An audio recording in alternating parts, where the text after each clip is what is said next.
আমরা কিন্তু ঘুরতে চলে এসেছি সে একটা জায়গায়। তো আমরা ডিউটি করে এসেছি, ডিউটি করার পর তারপরে মানে এখন বিকাল, তো বিকালের দিকে আমরা ঘুরতে এসেছি একটা জায়গায়।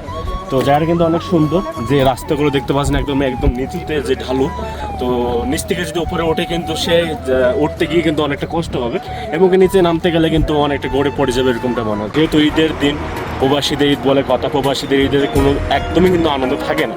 তো বেসিক্যালি সবাই ঈদের নামাজ পড়ে কিন্তু ডিউটি করে, 10 থেকে 12 ঘন্টা তারা কন্টিনিউভাবে ডিউটি করে।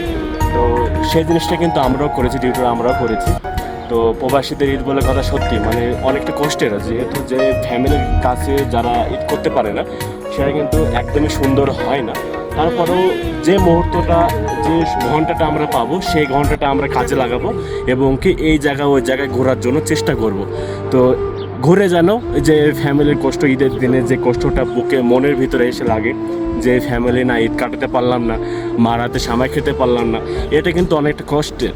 তো সেই জিনিসটা কষ্ট একটু কমানোর জন্য একটা ঘন্টা যদি সময় পাই, একটা সুন্দর জায়গায় ঘুরে যে মনটাকে শান্তি দেবো, এই জিনিসটা করার চেষ্টা করছি। এই জন্য আমরা একটা সুন্দর জায়গায় ঘুরতে এসেছি। তো প্রবাসীদের বড় কথা, সকল প্রবাসীদেরকে জানাই আমার তরফ থেকে ঈদ মুবারক। কে দিল রে পিরিতির বেড়া লিচুর বাগানে। গাইস, অনেক ঘোরাঘুরি করতে করতে তারপরে কিন্তু মানে পাশে একটা পার্ক পেয়েছি। সে পার্কে কিন্তু আমরা ভিতরে যাচ্ছি। সেরকম বড় একটা পার্ক না, একদমই ছোট, একদম ছোট একটা যাকে বলে কিউট পার্ক, যেখানে মানে বন্ধু বান্ধব বসে যেখানে একটু গল্প করা যায় সেই পার্কে। এখানে কিন্তু আমি একা আসি না, আমার সঙ্গে কিন্তু 3টে বন্ধু আছে, তারপরে কিন্তু আছি আমি। এখন কিন্তু প্রায় সন্ধ্যা লেগে গিয়েছে, তো এই কারণে মানে যে ভিডিওর ফোকাসটা এবং কি ফটোর ফোকাসটা কিন্তু সুন্দর দিচ্ছে না। সূর্য কিন্তু সেই নামার একদম মানে নিচের দিকে মানে লাল লাল হয়ে গেছে।